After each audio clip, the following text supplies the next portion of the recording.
সুপ্রিয় দর্শক, আসসালামু আলাইকুম ওয়া রাহমাতুল্লাহ। আশা করি সকলেই ভালো আছেন। উত্তরার বিমান দুর্ঘটনায় যারা ইন্তেকাল করেছেন, মহান আল্লাহ পাক রব্বুল আলামিন তাদেরকে শাহাদাতের মর্যাদা দান করুক, আমিন।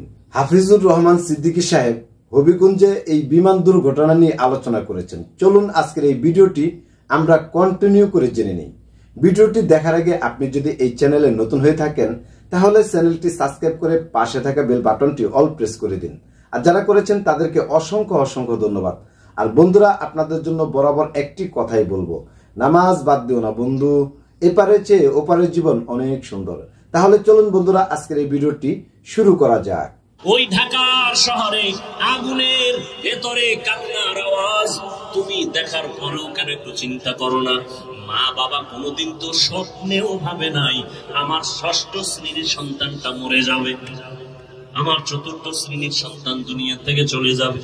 ওই সন্তানগুলো কখনো ভাবে নাই বাবার একাই বাপ্পু দোয়া করিও আমি লেখাপড়া করে ডাক্তার হব, ইঞ্জিনিয়ার হব।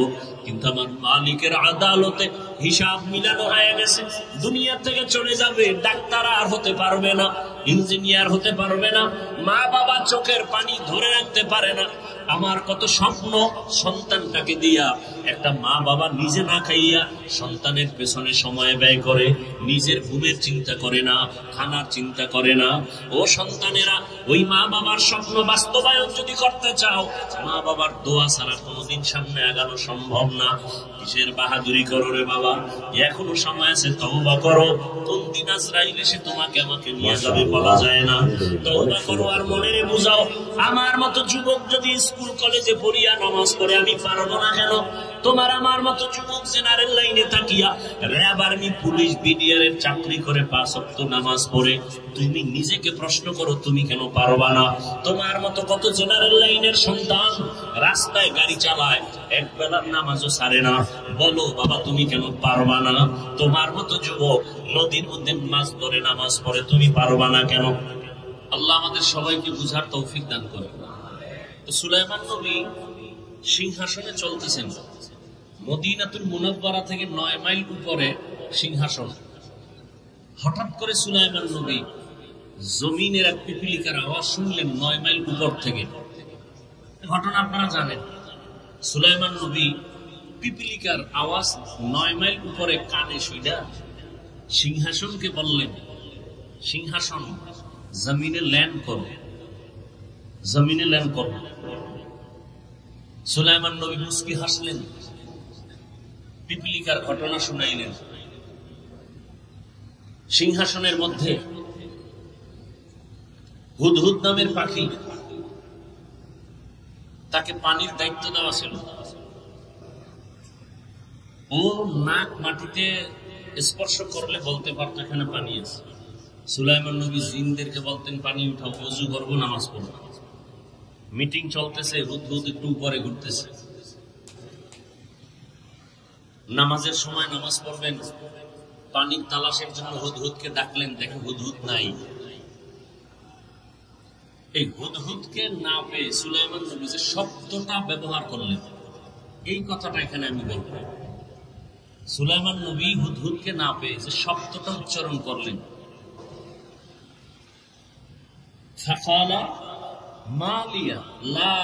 প্রিয় বন্ধুরা, হাফিজুর রহমান সিদ্দিকী সাহেব অনেক সুন্দর করে আলোচনা করেন। ওনার আলোচনা যতই শুনি ততই মুগ্ধ হয়ে যাই। আপনারা এই ভিডিওটি অবশ্যই কন্টিনিউ করুন এবং এই ভিডিও থেকে অনেক কিছু আপনারা জানতে পারবেন। চলুন আমরা ভিডিওটি কন্টিনিউ করি। রাজনীতি কাকে বলে শিখায় গেছে ইসলাম। এখন তো রাজনীতি নাই, দুর্নীতি আছে। কিসের রাজনীতি? দুর্নীতি। ওয়াজির স্টেজে রাজনীতি চলবে না, মসজিদে চলবে না, সবাই বলে না। কিন্তু বাংলাদেশে এই ধর্ম নিয়ে রাজনীতি বেশি করে কারা? চান্দাবাজার, ধান্দাবাজার।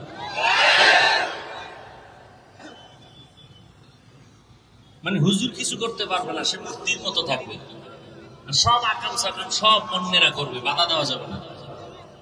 আল্লাহ হেদায়েত দান করে। সুলাইমান পয়গম্বর যে পয়েন্ট আউট করলেন, কোরআনের শব্দ মালিয়া, আমার কি হলো? মসজিদে মুসল্লি নাই, আমরা হুজুরেরা বলি সভাপতি আসে না কেন, তার কি হলো? সুলাইমান নবী শিক্ষা দিলেন, হুদহুদকে দেখি না কেন, আমার কি হলো? এমপি, মন্ত্রী, সরকার, প্রধান উপদেষ্টা, গোষ্ঠী শুদ্ধা সবাই যদি বলে আমার কি হলো যে ঢাকা উত্তরার স্কুলের ছাত্র মরে গেল, আমার কি হলো? আমার কোন অপরাধের কারণে আমার সন্তান মারা গেল, আমার কোন অপরাধের কারণে আমার স্ত্রী কষ্ট পায়, আমার কোন অপরাধের কারণে আজ দেশবাসী কষ্ট পায়, আমার কি হলো যে দেশের মানুষ আমার কথা শুনে না, আমার কি হলো যে আমার এলাকায় অশান্তি? ওমরে ফারুক রাদিয়াল্লাহু আনহু এজন্য বলেছেন, হাসিবু আনফুসাকুম ক্বাবলা আন তুহাসিবু। আসল হিসাবের আগে নিজের হিসাব মিলায় নাও। আসল হিসাব যেদিন শুরু হবে ওদিন আর কোনো পাগলামি চলবে না। শিশু বাচ্চার গুনাহ নাই, ও কষ্ট পায় কেন? মা বাবার গুনাহ শাস্তি। দেশে অশান্তি কেন? আমার কারণে। আমি মানুষকে বয়ান যা দেই সে বয়ান আমি আমল করি না।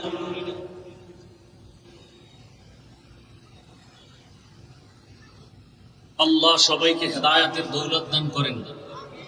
আমার কলিজার কোমলমতি শিশু, কিশোর, যুবক, মা বোন, গার্ডিয়ান যারা গতকাল দুনিয়া থেকে চলে গেছেন, আল্লাহ তাদেরকে সর্বোচ্চ শাহাদাতের মর্যাদা দান করেন। যারা এখন অসুস্থ অবস্থায় আছেন, আল্লাহ তাদেরকে পূর্ণ শেফা দান করেন। পরিবারের সবাইকে আল্লাহ রাব্বুল আলামিন সর্বোচ্চ ধৈর্য ধারণকারী বানায় দেন এবং যে যাকে হারিয়েছেন আল্লাহ তার সান্ত্বনার জন্য তার থেকে উত্তম নিয়ামত দান করেন।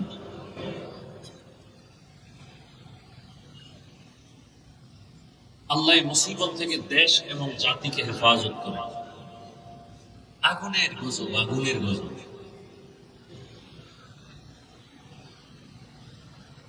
আল্লাহ, আলহামদুলিল্লাহ আপনারা সুস্থ আছেন, আমরা সুস্থ আছি, এটা বড় নিয়ামত। অসুস্থ ব্যক্তিকে জিজ্ঞাসা করেন সুস্থতার মূল্য। বাচ্চা আগুনে পুড়ে গেছে, পোশাকটা পর্যন্ত চামড়ার সাথে গলে গেছে, দৌড়াচ্ছে পোশাক নিয়ে বাচ্চা নিজে, একটা গাড়ি খুঁজতেছে, গাড়িওয়ালারা নিতেছে না। হসপিটালে যাবে, বাচ্চা কাঁদতেছে, সহ্য করা যায় না আগুনের পোড়া।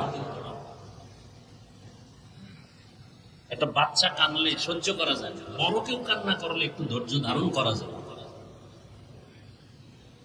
প্রিয় বন্ধুরা, হযরত সুলাইমান আলাইহিস সালাম এবং উত্তরার বিমান দুর্ঘটনা নিয়ে হাফিজুর রহমান সিদ্দিকী সাহেব অনেক সুন্দর আলোচনা করেছেন। অবশ্যই আপনারা আজকের এই ভিডিওটি আরো একটু কন্টিনিউ করুন। নির্মম ইতিহাস।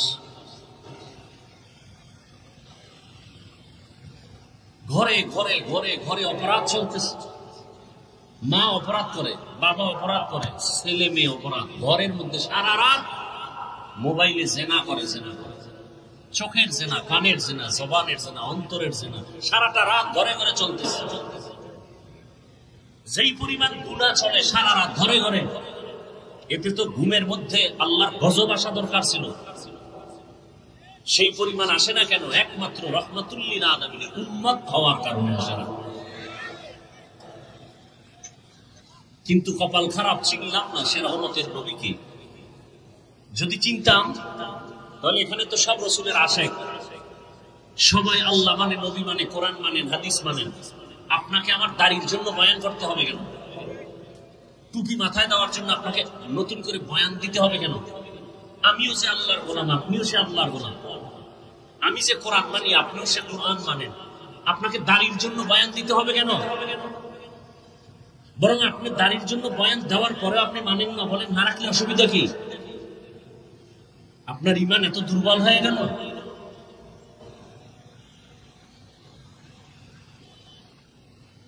সমস্ত উলামায়ে কেরাম দিন নাই রাত নাই, 24টা ঘন্টা প্রতিটি মুহূর্ত উম্মতের পিছনে দৌড়ায়। নিজের ছেলে মেয়ে, পরিবার, বাড়ি ঘরের কোনো চিন্তা নাই। ইমামতি থাকবে না থাকবে না টেনশন নাই, উম্মত নিয়ে পাগল। উম্মতের জন্য, এই জাতির জন্য আলেম ওলামা যেই পরিমাণ মেধা, যেই পরিমাণ শ্রম, যেই পরিমাণ সময় ব্যয় করেন আর কেউ করেন। যারা করে ওরা সব চান্দাবাজ আর ধান্দাবাজ, স্বার্থের জন্য, নিজের চেয়ার ঠিক রাখার জন্য। আলেম ওলামারা নিজের চেয়ার চায় না, উম্মত চায়, কারণ তাদের দিল রসুলের মহব্বতে ভরপুর। এজন্য আমি উদাহরণটা এভাবে দেই, সরকারি চাকরি যারা করে, বেসরকারি চাকরি করে, ডিউটি 8 ঘন্টা, নিম্নে বেতন পায় 20,000 টাকা। কিন্তু একজন মসজিদের ইমামের ডিউটি কত ঘন্টা বলেন? বলেন, সত্য কথাটা বলেন। 24 ঘন্টা, বেতন কত? বলেন তো কত বড় জুলুম হচ্ছে। সরকারি বেসরকারি ডিউটি করে, চাকরি করে 8 ঘন্টা, বেতন 20,000, টেবিলের নিচে আরো কত মুক্তার দানা পড়ে থাকে। আর একজন ইমাম 24 ঘন্টা মসজিদ মাদ্রাসায় মেহনত করে, আলেম ওলামা, বেতন 5,000, তাও ঠিক মতো দেওয়া হয় না। মসজিদের সভাপতি দেন কত? বলে 100 টাকা, সেক্রেটারি 50, বেশি দেওয়া যাবে না, তাহলে সভাপতির সাথে বেয়াদবি হবে। প্রিয় বন্ধুরা, আপনারা এতক্ষণ পর্যন্ত হাফিজুর রহমান সিদ্দিকী সাহেবের আলোচনা শুনেছেন। উত্তরা বিমান দুর্ঘটনা নিয়ে তিনি কথা বলেছেন এবং হযরত সুলাইমান আলাইহিস সালামের আলোচনা করেছেন। এই ভিডিওটি সম্পর্কে আপনাদের কোনো মতামত থাকলে অবশ্যই কমেন্ট বক্সে দিবেন। আজকের এপিসোড এই পর্যন্তই। সকলে ভালো থাকবেন, সুস্থ থাকবেন। আজকের মতো বিদায় নিচ্ছি। আসসালামু আলাইকুম ওয়া রাহমাতুল্লাহি ওয়া বারাকাতুহু।